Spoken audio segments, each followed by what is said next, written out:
Karena salah satu yang bikin hubungan kita, baik itu dengan keluarga ataupun dengan geng, tetap langgeng, tetap nyaman itu ketika kita belajar untuk selalu berbaik sangka semampu kita. Fattaqullaha mastata'tum. Jadi ada level orang yang bisa berbaik sangka tuh level haqqa tuqatih. Kan ayatnya 2 ya.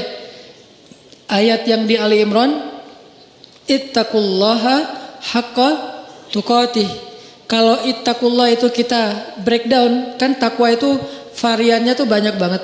Salah satu di antara arti takwa itu adalah berbaik sangka, karena berbaik sangka juga amal soleh. Ada orang yang bisa berbaik sangka itu levelnya haqqa tuqatih, benar-benar baik sangka. Ini orang kayak nggak pernah ada pikiran buruk di dalam akalnya, di dalam pikirannya. Selalu baik tentang orang lain. Kalau ke manusia aja yang dia punya aib, dia selalu bisa berbaik sangka, apalagi ke Allah yang maha sempurna. Ada orang yang kayak gitu emang. Tapi jarang banget. Apa kriteria orang bisa kayak gitu Ustaz? Atau apa kuncinya, tipsnya? Ya mungkin satu, dia orang yang bisa jadi dia emang orang yang polos, sehingga nggak ada pikiran-pikiran yang macam-macam di dalam benak dia, terlalu polos. Ada orang kayak gitu, ada. Kadang-kadang kita cemburu gitu ya sama orang yang terlalu polos, yang mungkin pergaulannya terbatas, pendidikannya terbatas, orang desa yang walaupun nggak semua orang desa, kalau sekarang kan udah pada online ya. Tapi saya pernah umroh bareng seorang bapak petani yang setiap hari jalan katanya 8 kilo ke sawah, buruh tani bukan petani, buruh tani, 8 kilo ke sawahnya, pulang balik berarti 16 kilo setiap hari. Dan ketika berangkat umroh, itu orang yang lain kadang-kadang namanya orang dari satu grup ya, ada aja masalah kayak masalah di dalam kamar, misalnya kayak satu grup kita ngambil yang kuat 4 orang, ada yang nggak senang AC-nya dingin lah, ada yang nggak bisa tidur kalau lampunya nyala lah, yang lain harus nyala, yang satu nggak bisa nyala, ada yang kalau di kamar mandi paling lama sendiri, jadi pada ngantri, ada aja masalah. Tapi ini orang nggak pernah ada masalah. Ke orang lain tuh dia nggak pernah baper, nggak pernah bete, nggak pernah marah, nggak pernah ngomongin yang enggak, nyaman banget, kayaknya hidupnya tuh anteng, nggak ada masalah. Kenapa bisa kayak gitu? Mungkin bukan karena dia orang yang selalu mampu berbaik sangka. Allah menganugerahi dia kepolosan sehingga nggak bisa berburuk sangka. Dia nggak bisa berbaik sangka dan juga nggak bisa berburuk sangka, ya gitu-gitu aja. Dalam satu kondisi kadang orang kayak gini lebih bahagia daripada kita yang complicated ya. Satu sisi kita kalau berbaik sangka itu luar biasa, tapi sisi lain kalau udah was-wasa berburuk sangka juga bisa rumit banget. Tapi ada orang yang biasa-biasa aja. Sehingga pas lagi umroh tuh saya ngelihat bapak ini kayaknya di antara satu jemaah umroh termasuk saya, dia nih yang paling mabrur ibadahnya. Kenapa? Jangan lihat mabrurnya ibadah itu atau solehnya seseorang itu dari yang tadi sunnah doang. Kadang-kadang ada orang yang ibadahnya tuh bagus banget malam hari tapi siangnya habis. Makanya Nabi nyebutnya dengan istilah apa? Muflis, orang yang bangkrut. Bukan orang miskin, orang bangkrut. Karena kalau orang miskin gak mungkin bangkrut kan? Apa yang mau dibangkrutin karena gak ada yang lebih misalnya kan? Orang bangkrut itu orang kaya tapi jatuh miskin, itu namanya orang bangkrut. Muflis bahasa hadisnya. Siapa orang yang bangkrut kata Nabi? Kata sahabat, orang yang kehilangan uangnya ya Rasul, orang yang kehilangan ontanya ya Rasul, orang yang kehilangan hartanya ya Rasul. Kata Nabi bukan itu. Ada yang lebih parah. Siapa? Orang yang kehilangan pahalanya. Dia datang di hari akhirat. Dia datang di hari akhirat masuk dalam komunitas. Nanti di Padang Mahsyar kan banyak komunitas tuh. Ada komunitas ahli tahajud. Ada komunitas ahli sedekah. Ada komunitas ahli sholat berjamaah. Ada komunitas menjaga pandangan. Ada komunitas yang jomblo fisabilillah. Dia wafat dalam keadaan sendiri tapi nggak pernah berbuat dosa-dosa yang kayak gitu-gituan. Artinya kan jomblo fisabilillah banget ya. Makanya sampai ada hadis 7 komunitas yang di Padang Mahsyar dapat treatment Allah yaitu naungan kan. Satu komunitas yang isinya semuanya pemimpin yang adil. Presiden dari zaman Khulafaur Rasyidin sampai nanti munculnya Dajjal, tapi semuanya orang-orang adil nih. Ada yang kenal dan kita kenal namanya, ada yang kita nggak kenal namanya bahkan ceritanya. Tapi ada di antara manusia. Mulai dari level tertinggi yaitu pemimpin negara sampai level terendah yaitu pemimpin keluarga. Ini nih ada komunitasnya. Nanti ada komunitas anak muda yang keren-keren. Keren maksudnya apa Ustaz? Taat tapi asik. Dia masih muda, asik dengan kehidupannya, cuman gak pernah melanggar syariat. Dia rajin ibadah, dia jujur, dia banyak berbuat baik ke orang lain. Komunitas anak-anak muda. Salah satu yang terkenal di antara mereka legend banget siapa? Ashabul Kahfi. Yang lain nanti pemimpin-pemimpin mereka yang barisan paling depan ada Nabi Yahya, Nabi Isa, Yusuf, apalagi kalau di golongan sahabat Hasan, Husain. Ini nih anak-anak muda yang keren-keren nih. Mereka punya komunitas. Nah nanti ada juga komunitas yang ahli ibadah. Cuman ketika dihisab oleh Allah mereka jalan berkomunitas karena mereka digolongkan sesuai dengan amal yang dominan. Yasdurun nasu ashtatan. Manusia yasdur akan dikelompokkan ashtatan berkelompok-kelompok sesuai dengan liyuro a'malahum, sesuai dengan amalnya. Jadi kalau datang ahli Quran itu ketahuan, wah hebat ya mereka ahli Quran gitu. Ketahuan dari mana? Mereka akan diberikan kendaraan cahaya. Kemudian dijemput langsung dari tempat mereka dibangkitkan. Dari kuburnya dijemput oleh malaikat. Kemudian mereka akan dikawal oleh malaikat yang juga ahli Quran. Siapa malaikat itu? Malaikat Safaroh. Safaroh itu safir. Safir itu artinya brand ambassador, duta. Malaikat-malaikat duta. Wah hebat ya, jadi kayak selebriti di padang mahsyar lewat kelompok selebriti Al-Quran. Ada yang kayak gitu, tapi ini belum dihisab nih, masih berkelompok-kelompok. Begitu masuk hisab, berubah lagi nih. Dari satu komunitas itu misalnya Ahlul Quran, yang penghafal Quran, penghafal hadis, ahli ilmu, ternyata cuma setengahnya yang lulus masuk surga. Setengahnya lagi ketahan, kenapa? Bangkrut. Kenapa bangkrut? Mungkin dia ahli Quran, tapi dia juga suka berburuk sangka dan membicarakan aib orang lain. Mungkin dia ahli tahajud, tapi dia siangnya membicarakan aib orang lain. Ini nih yang bahaya nih. Jadi balik lagi, saya kayak ngerasa iri gitu ke bapak tadi yang orangnya tuh lempeng, ibadahnya mungkin nggak kayak yang lain yang sehari tahu sampai 5 kali. Dia paling sehari sekali, itu juga kalau ada yang ngajak, kalau nggak di kamar aja sendiri gitu kan ya. Karena udah selesai ibadah umroh, ya udah di kamar. Kenapa dia nggak ke masjid? Apa kurang soleh? Bukan, nggak tahu jalan. Dia sekamar tuh berlima aslinya berempat tapi ditambah jadi berlima dan dia nggak komplain. Yang 4 ini komplain, dia nggak komplain. Padahal yang 3-nya komplain, dia nggak. Kenapa? Karena dia ya nggak apa-apa. Terus di antara berlima ini kan ada extra bed ya. Karena kamarnya kamar quad dengan bed yang single bed. Terus karena ditambah satu lagi, soalnya udah ganjil, extra bed, dia tidur di extra bed. Yang notabene extra bed itu enggak seperti yang biasa, kurang empuk, terus dari bawahnya tuh bunyi-bunyi gitu, terus sakit badan, tapi dia mau, padahal dia bayar sama dengan yang lain, tapi dia dikasih extra bed, nggak apa-apa. Terus teman-temannya karena malam-malam pada cepet-cepetan, pada berangkat sendiri-sendiri ke masjid, dia tinggal sendiri, takut, sama orang kampung, takut keluar entah nyasar, kan yang paling terkenal tentang Mekah itu kan nyasar ya. Jadi akhirnya dia karena takut nyasar, ya udah di kamar aja. Salat subuh di kamar padahal di Mekah. Pak gimana tadi subuhnya? Di kamar Ustaz. Loh kenapa? Gak ada yang nemenin gitu doang. Wah ini Masya Allah, mungkin subuh dia tuh lebih afdal daripada kita yang subuhnya di masjid. Kenapa? Bukan karena dia gak mau, dia gak mampu, takut. Yang lain tawaf sehari 5 kali, dia tawaf kalaupun ada yang ngajak sehari sekali. Tapi gak pernah ngomongin aib orang lain. Gak pernah berburuk sangka kepada orang lain. Dia orangnya selalu tersenyum. Dalam keadaan capek aja bisa tersenyum. Dahsyat nih orang kayak gini nih. Gak tahu Allah kasih kelebihan apa pada dia. Ini namanya haqqa tuqatih. Husnuzonnya itu udah benar-benar husnuzon. Selalu husnuzon. Gak pernah berburuk sangka. Ada orang kayak gitu? Ada. Apalagi di kalangan sahabat. Contoh. Ada seorang sahabat namanya Tolhah bin Abdullah. Istrinya Tolhah ini pernah sukses, pernah juga diuji dengan terpuruk secara finansial, bisnisnya, dagangan dia tuh kayak rugi gitu. Ketika sukses, teman-temannya banyak yang datang ke rumah. Tolhah, jadi rumahnya rame terus dan suka minjemin duit dari dia, jadi dia bantuin teman-temannya, traktirin makan teman-temannya. Pas lagi sukses nih, begitu dia bangkrut, sepi, nggak ada yang datang ke rumahnya. Orang nggak ada yang nggak ada yang ngeramein rumahnya lagi, nggak ada yang jalan makan bareng dengan dia. Harusnya kan minimal gantian dong, sekarang dia yang ditraktirin kan. Akhirnya istrinya secara manusiawi normal bilang gini, Tolhah Tuh lihat teman-teman kamu sekarang. Ketahuan kan siapa yang sejati, siapa yang enggak. Kenapa kata Tolha? Giliran kamu sukses dulu mereka nemenin kamu. Ramai di rumah setiap malam. Sekarang giliran kamu bangkrut mereka jauh dari kamu. Kata Tolha, enggak, sebaliknya. Mereka itu teman-teman yang baik. Mana sisi baiknya? Dulu ketika aku banyak uang, mereka datang meminta tolong kepada aku karena mereka tahu aku mampu menolong mereka. Sekarang ketika aku bangkrut gak punya uang, mereka gak datang lagi karena gak mau merepotkan aku. Lihat sisi, selalu ada sisi husnuzon. Ini orang kok bisa kayak gini gitu.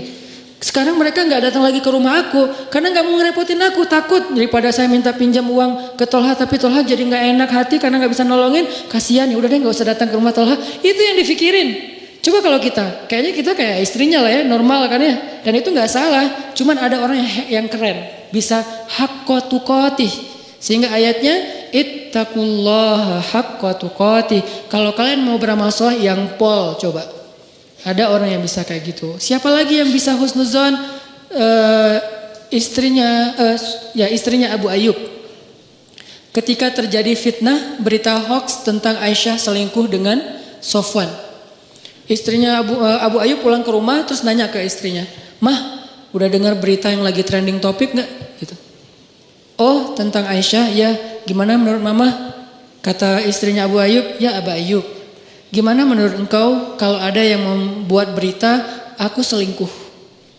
Kata Abu Ayyub, "Ma'azallah, gak mungkin saya percaya. Karena saya tahu Mama orangnya solehah, baik, menjaga diri, gak mungkin macam-macam. Kalau sebaliknya ada orang yang mengatakan engkau hai Abu Ayyub selingkuh, mungkin gak?" "Ma'azallah, gak mungkin saya selingkuh. Kan saya suami setia sama kamu." Gitu-gitu kan ya. "Terus saya gak mungkin selingkuh, gak mungkin berpaling ke yang lain mah. Demi Allah gitu." Kata istrinya Abu Ayyub, "Wahai Abu Ayyub, sesungguhnya Aisyah lebih soleha dari aku. Kalau aku gak mungkin, Aisyah lebih gak mungkin lagi. Sesungguhnya Sofwan lebih soleh dari kamu. Kalau kamu aja gak mungkin, apalagi Sofwan." Ini juga berbaik sangka. Dia selalu melihat angle yang bisa buat dia tuh berbaik sangka sama orang lain. Dia cari, dia ulik tuh. Gimana ya cara berbaik sangka? Gimana ya cara berbaik sangka? Kan itu harus dicari juga ya. Gak bisa pasrah gitu aja. Karena kalau kita pasrah doang kan yuwaswis. Yang banyak itu kan was-wasah setannya nih. Yuwaswisu fi sudurinas. Ternyata dia benar. Ternyata dia gitu. Ternyata dia nggak seperti yang kamu pikirkan. Ini tuh banyak banget. Sehingga kita harus melawannya dengan cari-cari celah. Mana ya sisi baiknya ya? Mana sisi baiknya ya? Kalau nggak ada, minimal kalau nggak bisa sama sekali, Allahu a'lam. Saya nggak mau komen deh. Saya nggak mau berprasangka apapun deh. Ya udah deh, saya diam aja. Nah ini menunjukkan bahwa ada orang yang haqqa tuqatih. Ada juga yang nggak bisa haqqa tuqatih. Maka Allah berfirman di dalam surat At-Taghabun kalau nggak salah, fattaqullaha mastata'tum. Kalau kalian nggak bisa berbaik sangka total, semua kasus berbaik sangka nggak bisa, minimal mastata'tum, usahakanlah semampu kalian. Ini Al-Quran, indahnya Al-Quran tuh kayak gitu, balance. Cuman kadang-kadang kan kita ngambil satu ayat menyimpulkan, padahal ayat itu saling mengutuhkan, saling menjelaskan bayinat antara satu dengan yang lain. Kalau nggak bisa semuanya berbaik sangka, jangan sampai juga kita akhirnya nyerah. Kayaknya susah banget deh berbaik sangka, udah deh kita biasa-biasa aja. Jangan gitu. Mastata'tum, berusahalah semampu kalian. Yang kalian lewatkan minta ampun sama Allah, yang kalian mampu maka jagalah, dawamkan, istiqomahkan. Fattaqullaha mastata'tum. Mastata'tum itu yang mana Ustadz? Yang kecil-kecil dulu, latihan dari yang kecil dulu. Berbaik sangka terhadap hal-hal yang mungkin buat kita sih nothing tulus lah. Ya, ini kan masih gampang ya berbaik sangkanya ya. Apalagi buat orang yang mungkin gak ada hubungannya dengan kita. Dan kalau kita berbaik sangka juga atau berburuk sangka, gak ada untung ruginya buat kita. Ya udah kita latihan dari yang itu dulu. Terus kasus-kasus sepele, kasus yang sekedar komen, sekedar broadcast. Kayak misalnya kita lagi di satu grup, beda mazhab. Tiba-tiba ada yang broadcast mazhab yang kita nggak sama dengan kita. Jangan langsung berburuk sangka. Ini kayaknya nyepet gua nih. Jangan. Sampai di dalam taklim juga kadang-kadang ada orang yang berburuk sangka gara-gara pertanyaan. Misalnya, "Ustadz, saya mau nanya, gimana orang yang kerjanya masih riba?" Langsung diliatin. "Lo maksudnya gua?" Jangan, karena dia nggak kenal kita dan dia juga nggak tahu. Mungkin dia nanya, memang dia pengen tahu jawabannya. Tapi jangan juga sengaja kita nanya buat menjatuhkan teman kita yang baru belajar. Kayak misalnya dia baru datang, hijabnya belum sempurna, kita lihat tuh, wah ini ada bahan pertanyaan nih. Pas sesi tanya jawab, Ustadz, apa hukumnya masuk masjid? Hijabnya masih kelihatan kayak orang sebelah. Nah, ini. Atau kalau nggak bilang pun sampai bikin dia nggak nyaman gitu. Yang jelas saling apa ya? Yang satu menjaga lisan, menjaga sikap, yang satu lagi menjaga pikiran dan perasaan. Ini kalau bisa kayak gini semampu kita ya. Karena buat saya juga mungkin saya pastinya belum haqqa tuqatih. Jangankan keluar, ke rumah aja, ke keluarga aja belum bisa haqqa tuqatih. Tapi baru mastata'tum, masih ikhtiar, masih proses, masih belajar. Dan saya juga belajar. Jangan berpikir, oh Ustaz udah sempurna banget ya, hebat ya. Enggak sama sekali. Yang sempurna di antara manusia cuman Rasulullah SAW. Sisanya lebih. Kemudian kurang dikit, makin kesini tuh makin lemah nih. Sahabat idealnya udah di atas rata-rata. Tabiin di bawah sahabat sedikit tapi di atas kita. Tabiin di bawah tabiin tapi di atas kita. Makin kesini tuh makin ya tahu dirilah. Artinya kita bukan siapa-siapa. Lagian orang bertakwa itu bukan berarti nggak pernah berbuat dosa. Ini juga satu celah untuk berbaik sangka teman-teman. Ketika teman-teman punya teman baru atau teman yang udah baru hijrah atau yang udah soleh, jangan mengkultuskan dia harus benar segala hal. Ini bahaya nih. Kalau kita menganggap orang soleh ahli ibadah itu nggak boleh salah, kita akan kecewa dengan semua orang. Kenapa? Nggak ada orang kayak gitu setelah Rasulullah SAW wafat. Nggak ada orang yang nggak pernah buat salah. Toh Nabi aja yang sempurna kadang berbuat keliru walaupun bukan salah. Nabi nggak pernah berbuat dosa, Nabi tidak berbuat kesalahan, maksum, tapi keliru, ya. Bahkan beberapa kali Nabi ditegur di Al-Quran oleh Allah. Banyak ayat.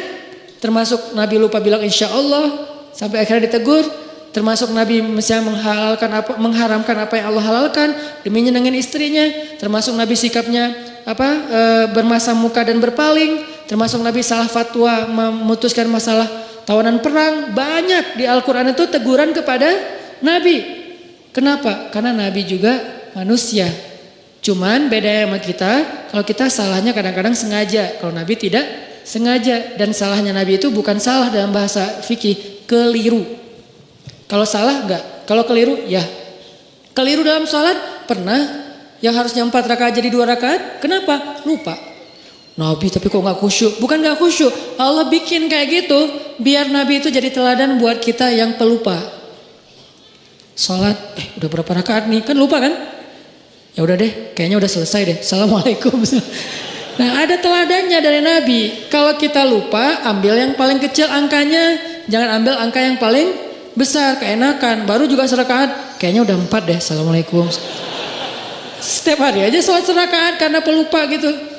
Nabi pernah lupa 2 rakaat, terus gak perlu diulang 4 rakaat, itu memberatkan. Misalnya sholat zuhur, pas tahiyat awal, udah gitu, ini yang kedua atau yang pertama ya? Kayaknya kedua deh. Assalamualaikum. Di belakang bilang, Mas lagi sholat sunnah? Enggak, zuhur 2 rakaat. Oh ya, langsung sholat lagi 2 rakaat. Tidak perlu diulang. Ya, kok dikasih tahu sih, biarin aja kali.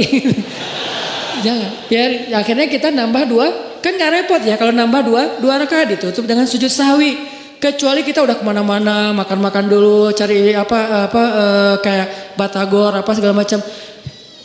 Lo tadi perhatiin gue sholat gak? Iya. Kenapa? 2 apa 4? 2 sih kayaknya. Oh 2 beneran 2 ya. Udah deh 2 lagi deh. Enggak, itu mah udah batal, udah jauh ya. Tapi kalau masih duduk, tapi kan udah ngomong Ustaz. Ngomongnya kan yang perlu aja, cuman masalah bab sholat, bukan ngerumpi.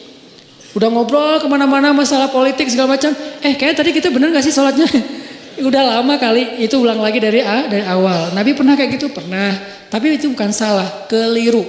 Dalam bahasa fikih itu namanya khata', bukan batil. Nabi tidak pernah berbuat batil. Tapi kalau yukhti atau khata' pernah, cuman gak sengaja. Artinya ya semampu kita aja lah, berbaik sangka sama orang, berbaik sangka sama pasangan, berbaik sangka sama keluarga, apalagi orang tua. Gimana caranya Ustadz biar bisa berbaik sangka? Satu, tadi cari celah. Kalau kata ulama, iltamis li akhika alfa uzrin. Carilah untuk saudaramu 1000 alasan. Cari 1000 alasan. Arti 1000 alasan di sini jangan buru-buru menyimpulkan. Jangan buru-buru menyimpulkan. Ada satu hikmah yang menurut saya tuh keren dari seorang dai. Beliau bilang gini, kalau kalian dapat WA, teks apapun bentuknya, kalau kalian dapat teks, dikirimin teks sama orang yang kalian gak nyaman, jangan langsung dibales. Terus tunggu dulu beberapa lama. Mungkin besok dibalasnya. Kalau kita nggak nyaman ya, kalau yang kita nyaman balas aja langsung, kasihan dia nungguin. Kalau nggak nyaman kayak dia misalnya ngomong yang nggak pantas atau salah ngomong atau mengkritik atau apalah, jangan langsung dibalas. Kenapa? Tunggu sampai besok. Kalau kita tunggu sampai besok, kita akan dapati diri kita besok membalasnya lebih bijak daripada semalam. Kenapa begitu? Kata beliau dalam sebuah perumpamaan, kalau kalian mendapatkan makanan yang panas, jangan langsung dimakan. Tunggu sampai dia agak sedikit hangat atau lebih dingin, baru kalian makan, itu akan sehat. Kalau panas-panas dimakan, itu hanya akan menyakitkan diri kalian sendiri. Begitu juga ucapan. Dapat teks, jangan langsung dibalas, masih panas. Nanti sama-sama kebakar nih. Tunggu sampai dia dingin. Kita dingin, dia dingin, di sana udah ngirim teks kan semalaman, nungguin, akhirnya dingin ya. Gak tahu juga, mungkin lebih panas kali ya. Nah, kita membalasnya dalam keadaan dingin, sejuk, enak tuh. Kayak air dikasih teh panas, tunggu sampai jadi teh hangat. Baru kita minum, tapi kalau panas-panas diminum, yang pertama kita celaka, yang kedua juga orang lain celaka. Kenapa? Kita celaka karena kepanasan, orang lain celaka karena kita salah-salahin. Ini siapa sih yang bikin teh panas-panas amat, dan seterusnya dan seterusnya. Begitu juga dengan ucapan. Ini cara berbaik sangka nih. Caranya jangan langsung disimpulkan, jangan langsung dijudge, tunggu aja dulu. Siapa tahu setelah kita tunggu ternyata secara natural terjelaskan dengan sendirinya. Muncul tabayun yang tidak kita sengaja, bukan kita cari, bukan. Tiba-tiba muncul kayak tabayun, penjelasan dari sana sini. Akhirnya kita nggak sempat menyimpulkan yang negatif kan? Alhamdulillah selamat gitu. Ustaz, kadang-kadang buruk sangka itu bukan disengaja, muncul aja. Makanya gak mungkin lah kita sengaja pengen berburuk sangka sama orang lain. Itu was-wasa dari setan. Kok salah setan sih Ustaz? Ya emang salah setan. Kenapa kok salah setan? Ya setan, memang untuk disalahin gitu kan. Makanya Nabi Yusha ketika lupa dengan ikannya yang berenang, apa kata beliau? Wa ma ansanihu illa syaitanu an adzkurah. Gak ada yang bikin saya lupa kecuali karena saya setan. Ini setan nih kerjaannya nih gitu. Jadi a'udzubillahi minasyaiton. Pas kita ada yang gak enak di pikiran kita, a'udzubillahi minasyaitonir rajim. Terus kata setan, gue gak ngapa-ngapain kok ditauz-tauzin sih. Ya emang bagian dia gitu. Masa auzubillahi minni. Ya Allah, aku berlindung dari diriku sendiri, kan gak mungkin ya. Gak ada ayatnya, yang ada berlindung dari setan. Intinya cari celah, jangan langsung disimpulkan, biarin aja dulu larut. Ada masalah, jangan langsung wah bener nih, jangan, diamin aja dulu. Minimal kalau gak tertabayun, terjelaskan dengan sendirinya, kitanya udah concernnya udah pecah dengan hal-hal yang lain. Siapa tahu tiba-tiba Allah memberi kita rezeki lupa, besok gak sempat dibahas lagi. Ini cara-cara berbaik sangka yang kata ulama praktis. Tunggu, jangan simpulkan dulu. Kedua, cara berbaik sangka, kita ingat-ingat kebaikannya. Karena kalau kita gak pernah ingat kebaikan orang lain, agak susah sih memikirkan bahwa dia itu sebetulnya gak ada maksud apa-apa. Tapi kalau menurut kita nih orangnya tuh baik, orangnya tuh gak pernah bohong.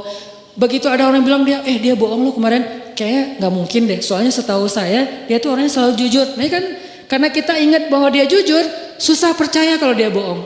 Karena kita ingat dia orangnya setia, susah percaya kalau dia selingkuh. Karena kita ingat dia orangnya perhatian, susah percaya kalau dia cuek.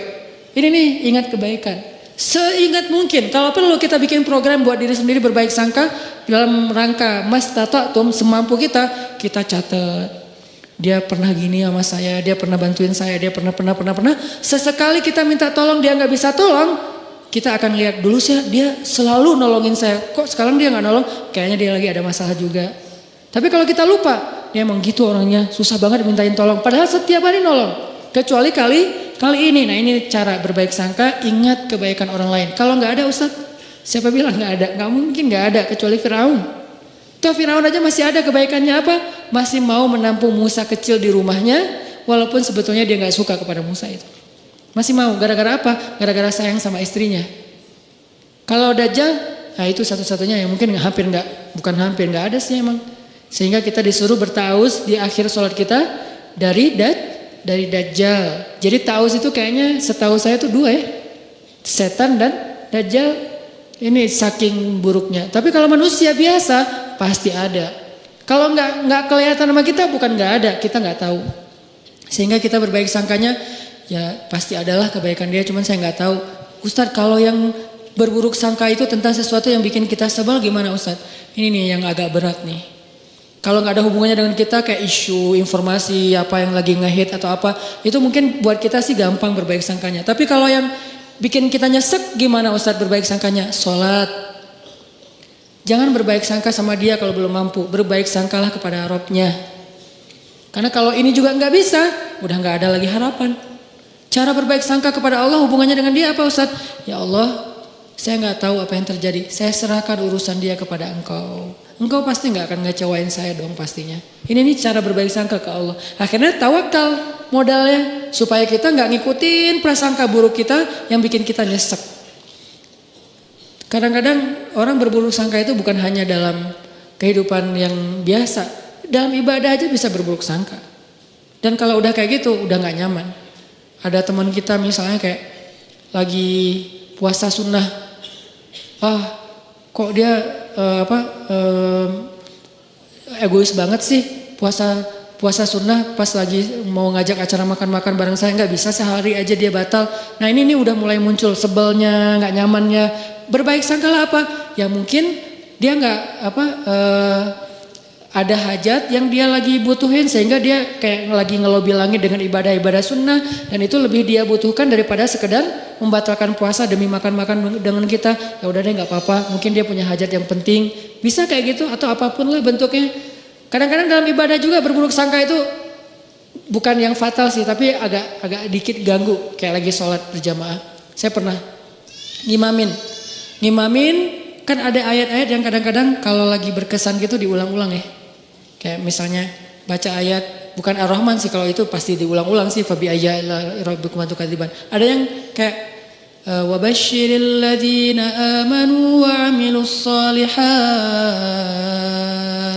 Sampaikanlah berita gembira kepada orang yang beriman dan beramal soleh. Wah ini keren ya ayatnya. Wa basyiril ladzina amanu wa 'amilus shalihat. Diulang lagi. Kenapa lagi mensugesti diri? Gak usah khawatir deh beramal soleh, karena pasti gembira hasilnya, pasti dibahagiain Allah, pasti Allah balas, gak mungkin dikecewain.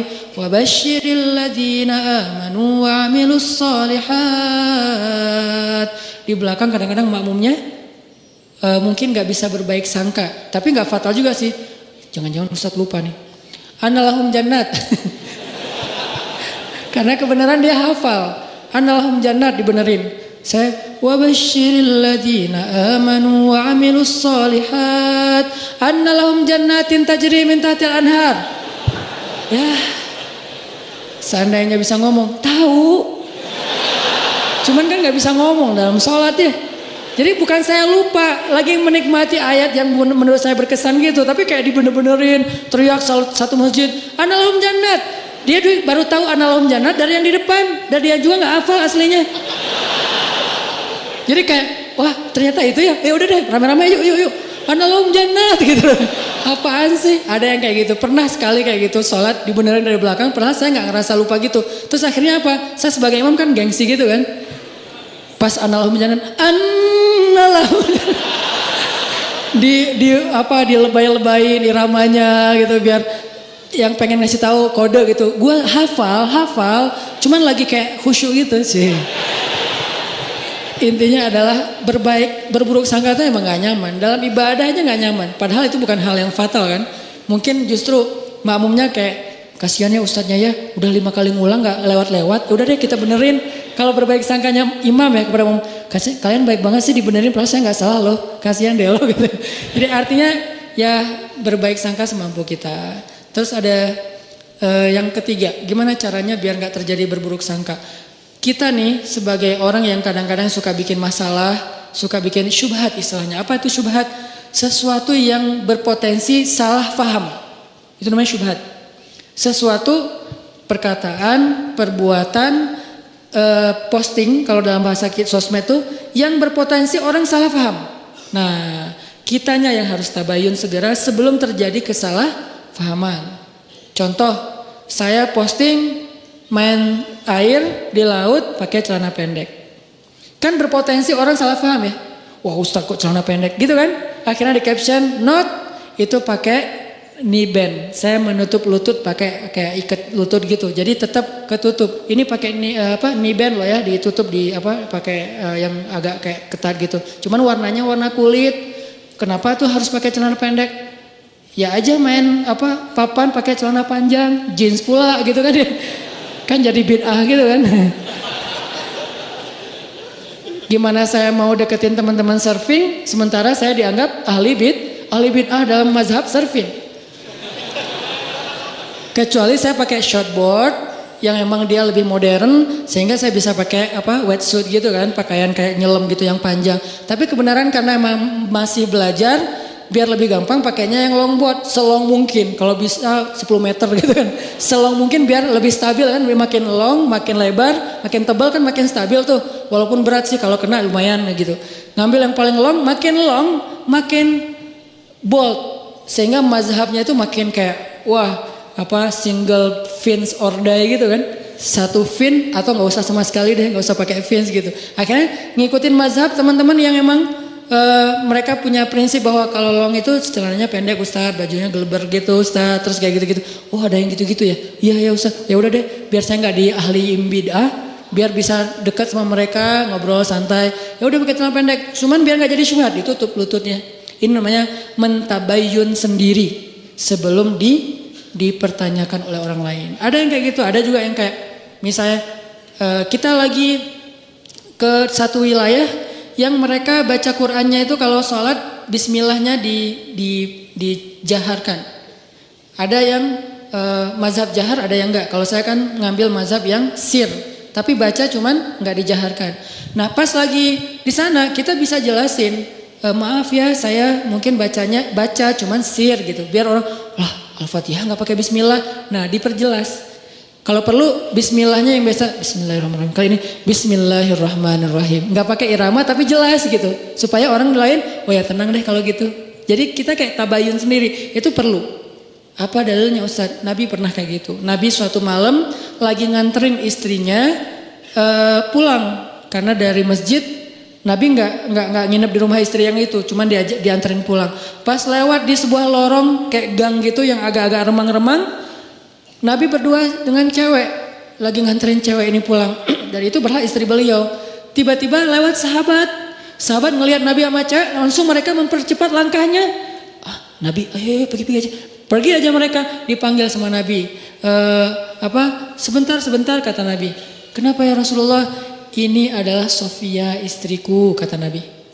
Ini adalah Sofia istriku. Kata sahabat, ya Rasulullah, gak mungkin kami berburuk sangka kepadamu. Kata Nabi apa? Inna syaitan yajri majrad dam. Setan itu mengalir di dalam aliran darah kalian. Maksudnya apa?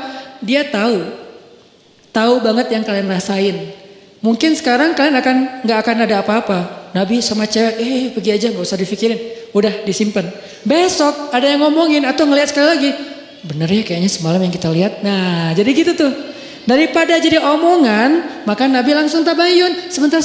Ini Sofia istriku, kata Nabi. Oh iya, berarti udah gak ada fitnah. Ini namanya tabayun langsung. Kadang kita sebagai objeknya yang harus aktif. Kalau kita lihat sikap kita, postingan kita, ucapan kita, teks kita, caption kita tuh bisa mengundang salah faham orang yang membaca. Dan itu kan banyak. Tulisan-tulisan yang kalau orang baca salah paham. Kenapa salah paham? Karena mungkin memang tulisannya agak-agak multitafsir. Maka butuh kayak footnote-nya, butuh penjelasannya, butuh apanya. Itu namanya tabayun. Jangan tunggu orangnya, jangan suuzon dong, tabayun dulu. Kalau emang yang kita lakukan emang akan muncul potensi salah paham, kita aja yang langsung tabayun. Termasuk kayak lagi lagi bikin event. Saya beberapa kali bikin event, muhasabahnya pakai back sound. Saya udah minta fatwa, saya tanya Ustaz Abdul Somad, Ustaz, saya muhasabah pakai back sound, boleh nggak Ustaz? Di dalam masjid atau di luar? Di luar, boleh. Tanya ke yang lebih senior lagi, namanya Bang Zikri, kakak kelas saya namanya Dr. Awalul Zikri, dokter di bidang fikih. Berarti beliau kan lebih ini lagi ilmunya. Bang, saya pakai backsound tapi di luar masjid, di gedung gitu pas muhasabah. Boleh enggak? Doa itu ibadah mutlak kata beliau. Arti ibadah mutlak tidak terkait dengan cara tertentu, maka boleh selama backsoundnya tidak berlebihan. Kalau backsoundnya mungkin yang lebih kenceng daripada doa mungkin ya agak-agak gimana gitu kan ya. Terus pakai, dulu kan jarang ada tabligh akbar pakai flashlight ya. Terus kita bikin tabligh akbar beberapa kali pakai flashlight. Pas bagian apa? Pas bagian lagu Indonesia Pusaka. Pakailah flashlight. Mulai dihujat nih. Dihujatnya apa? Kajian kok kayak apa gitu kan ya. Kayak ikut agama lain atau apa gitu. Kayak pakai lilin atau apa gitu. Oke, saya yang salah, lupa tabayun. Alhamdulillah, bukan alhamdulillah ya. Qadarullahnya sekarang banyak para habaib, Masya Allah, mereka selawatan juga di acara crowd event gitu pakai flashlight kan. Ada Habib siapa gitu, yuk kita selawatan nyalain flashlightnya. Buat apa sih? Buat lebih semarak, lebih semangat gitu. Termasuk Ustaz Abu Somad juga bikin pakai flashlight. Karena saya juga ngomong sama Ustaz Abu Somad kan sering kontak-kontakan. Ustaz saya pakai flashlight loh dan dituduh gini-gini. Kata Ustaz Abu Somad, kita bikin komunitas yuk. Komunitas apa? Komunitas korban tahzir kata beliau. Karena kayak saling curhat-curhat gitu. Oh iya Ustaz, maksudnya gak apa-apa selama itu bukan di dalam masjid. Akhirnya besok-besok kalau saya bikin event, saya jelasin ini di luar masjid ya gitu. Ini enggak di apa, ini di gedung ya. Ini kenapa saya bikin 2 event, satu di masjid, satu di luar masjid? Karena emang ada kondisi yang memang beberapa teman-teman yang mungkin baru belajar, pengen nyaman dalam taklim itu butuh dipancing dengan sesuatu yang gimmick. Sehingga kita bikin, jangan sampai kita lakukan itu di masjid, akhirnya di luar masjid. Jadi tetap semua dapat menunya deh. Yang udah medium dapat menu medium, yang udah bold dapat menu bold, menu bold. Yang masih light dapat menu light, bertahap setiap orang.